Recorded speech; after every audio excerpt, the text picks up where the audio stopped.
So the PNP, the People's National Party, has now spent the past 4 years in the wilderness of opposition. They want to get back into power. This is an election year 2025. I think there are some problems the PNP has to deal with as they try to win over voters though. And in this video, I'm going to be telling you those problems as I see it. Thank you so much for watching. I'm Dionne Jackson Miller.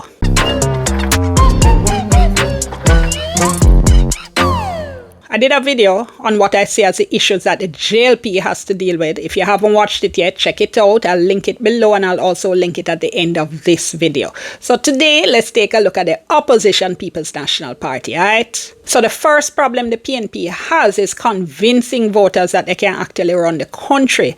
What's the PNP's actual approach to government or governance? What do they believe? How would a PNP government be any different from the current JLP government? Because if you're going to vote, that's one of the most important things you ask yourself. Who am I going to vote for? If I want to change government, are they going to bring anything new and different to the table? Because I don't know that anybody right now outside of the PNP really knows the answer to the question as to how a PNP government would be different from a JLP government apart from just swapping out people. Because swapping out a bunch of people in green t-shirts for a bunch of people in orange t-shirts really isn't change. So for instance, let's look at the economy. Looking good in terms of the big overall numbers. As I said in that video on the JLP, lowest unemployment numbers, falling debt, but we still have that problem of low growth. People not feeling that they're doing well. Supermarket prices crazy, and a lot of people, especially young people, feeling they can't get ahead. So where are the big, innovative, game-changing ideas that the PNP is bringing to the table that's going to grab our imagination and really lead to solid economic growth? I haven't heard anything that falls into that category, and without some really exciting ideas that you can see as something that could make a real difference in the country, will voters really have an incentive to change? So I hear this argument that the opposition doesn't want to bring out its big ideas too early because they're afraid government are going to thief them. Problem with that approach is that the power in terms of calling the election is entirely within the hands of the Prime Minister. And when he calls the election, you're probably not going to have a whole lot of time. So you're going to wait till then and then try and sell these big ideas to the country in just a couple of weeks. We see. Not a problem for the PNP as it is for the JLP is a crime situation. As I said in the JLP video, murders are down by 18.9% for 2024 over 2023 figures. The opposition spokesperson on citizen security, Senator Peter Bunting, responded to those figures in a column in the Gleaner. This is what he said. He said, while 2024's numbers are encouraging, it's critical to assess the 8 preceding years of stagnation and missed opportunities in crime reduction. He said under the PNP's administration from 2012 to 2015, the average annual murder figure was 1129, still high, but the lowest in 2 decades. He said by contrast, the JLP's first 8 years, 2016 to 2023, averaged 1,416 murders annually, a 25% increase that resulted in 2,300 more lives lost than if the PNP numbers had been maintained. And he says a PNP government would take a public health approach to violence prevention, that they would do targeted interventions on the people and places responsible for the majority of violence, that they would balance enforcement with prevention, they would invest in individuals and rely on data. So, alright, it's not surprising that Bunting, who is a former Minister of National Security, can articulate clearly what he says he would do if the PNP came back into power.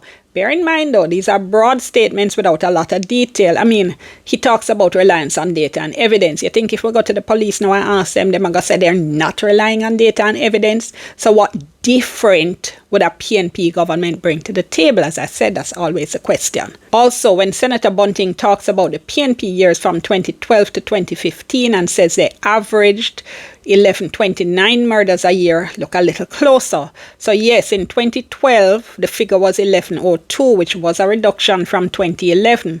Then in 2013, the number went back up. This is murder numbers. They did fall significantly in 2014 to 1005. And then in in 2015, they were back up to 1208. So my point is, we were still seeing the kind of inconsistent up and down trajectory with Jamaica's murder numbers that we've got used to seeing. And the question is going to be, are the ideas that Peter Bunting is talking about transformative enough so that we actually get to a sustained reduction in the murder rate and that it actually goes down to a decent level? Because right now it's still not. I mean, the police were pretty pleased with the crime stats. They say they expect that reduction is going to continue. So what the PNP has to do is to convince voters that a PNP government would make an actual difference and improvement.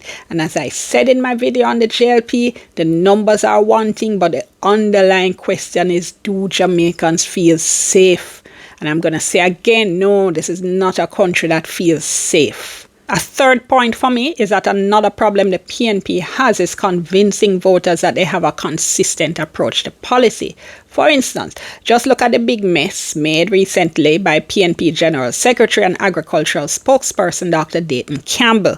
Now, Dr. Campbell, as one of his policy proposals for agriculture, wants to create a special fund for agriculture, right? So this is what he said. He said, few years ago, the People's National Party decided we were going to put a little tax on incoming calls into the country, and we created what was called the Universal Access Fund, now called the Universal Service Fund. That's what you see putting up all these hotspot internet across the different communities in Jamaica. And then a few years after that, we decided we're going to put a little tax on each passenger coming into the country to create TEF. That's a Tourism Enhancement Fund. And that's what's building out the tourism product in Jamaica.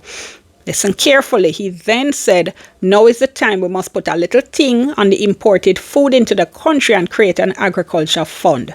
So everybody reported that the PNP was planning to impose new taxes. Well, in quick time, the PNP had to walk that one right back. Remember, they're up against the JLP, which is campaigning on the fact that they haven't raised taxes for several years. So the PNP walked it back, though, by trying to convince the public that Dr. Campbell hadn't been suggesting new taxes at all. This is what they said in the statement. They said the People's National Party does not see a need for new taxes at this time. They quoted the PNP President Mark Golding saying what Dr. Campbell had suggested was an innovative approach to earmark existing taxes on imported food to create a fund to support import substitution and export-led production. So Dr. Campbell told me in an interview on my radio program, Beyond the Headlines on Radio Jamaica, that he had expressed himself clumsily. So I have to tell you, I don't bite. As I said to Dr. Campbell when I interviewed him, he hadn't expressed himself clumsily. He had said something completely different than what he's saying now. And the examples he used were cases where new taxes had been imposed to fund government programs. The problem is this time, as I said, they're up against a government campaigning on no new taxes. So the blowback started and they had to walk it back. So remember, it wasn't too long ago, June 2024, that opposition Senator Damian Crawford suggested an increase in general consumption tax to help fund education. And in that case, the PNP distanced itself again fast. What the PNP said then is that the suggestion was not a party position. This time, they're telling us that's not what Dr. Campbell meant at all. Look, can I say for sure that Dr. Campbell wasn't just expressing himself clumsily, that he actually didn't mean no new taxes? Clearly, I can't say that. I will say, though, I wasn't convinced by him and not convinced by the PNP.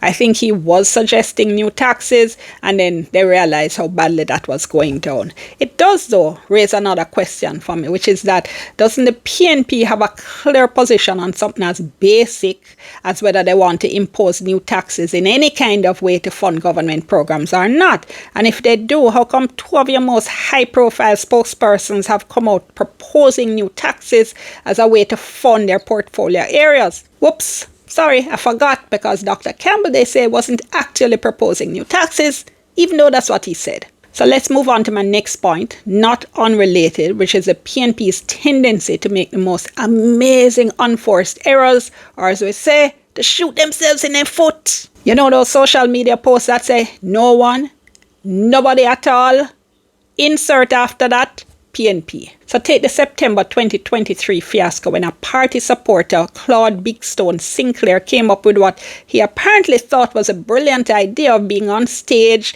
in a chain with a padlock and then having Mr. Golding come triumphantly to free him. This, he said, was supposed to symbolize Mr. Golding, the PNP, freeing him from what he said was the oppression of the JLP government. And I have to tell you, when somebody first sent me that video, I thought it was fake. Because nobody in a PNP could have done that, right? Except it never fake. And they did do that. Introduced by General Secretary Dr. Dayton Campbell, here comes Mr. Golding, a white man, freeing this dark-skinned man from chains. Like, what? Commentator on political affairs and African philosophy, Dr. Jermaine McAlpin, said it no look good. He said, in a society with the ever-present duppy of racism and colorism, it looks like only a white or brown man can free the black majority from oppression. He asked if the PNP was really interested in sending a message as the liberators, why not use another set of props or reverse the role of the characters? Slavery and its effects are still with us today. The skit, in my opinion, was standard political theatrics, but it was distasteful. And my last point is Mr. Golding's leadership itself. I think the PNP and Mr. Golding do have to take a good hard look at his leadership and how he exercises judgment. There are always going to be a whole heap of people giving you advice, all right? Which advice you take and which you reject is part of the hallmark of being a leader. So for instance, he should have shut that chain nonsense right down. I think how he dealt with the dual citizenship question also raised concerns. Now, just to recap, Mr. Golding decided at a press conference on constitutional reform to share his personal position on dual citizenship. Not even his party's position. He decided to share his personal position, which is that he says dual citizens should be allowed to sit in Jamaica's parliament. Right now, the constitution says that British citizens and Commonwealth citizens can sit in our parliament. Obviously a relic of colonial days and one of the things we need to reform when we're reforming our constitution, if we ever get to reform our constitution.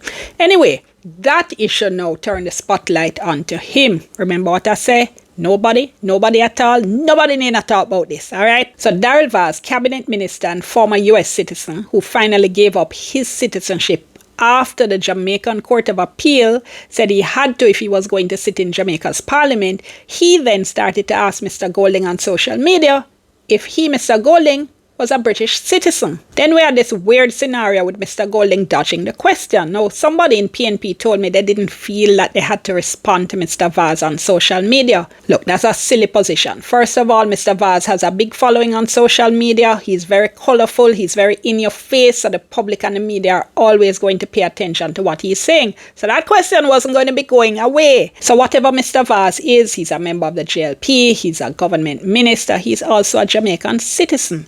And as a Jamaican citizen, this is a question you should be able to ask of your leaders. Are you a citizen of another country, whether it's constitutional or not? So we had this response from Mr. Golding initially. I'm a born Jamaican. I have a Jamaican passport. I've never hidden the fact that my father, who came to Jamaica from the UK, had got me a British passport when I was a young child. From before serving in government, I travel on my Jamaican passport. Like other Jamaicans, I apply for visas from countries such as the US and UK. I'm on Borneo, but the local government elections and recent polls seem to be driving some to grasp at straws. So there actually wasn't a response to the question in that long post, leading Mr. Vaz now to post, LOL, are you a British citizen? 3 or 2 letters can clear this up. And yes, he was a British citizen, which he eventually came out and said, but it took him way too long. His approach on this issue wasn't forthright and as direct as it should have been.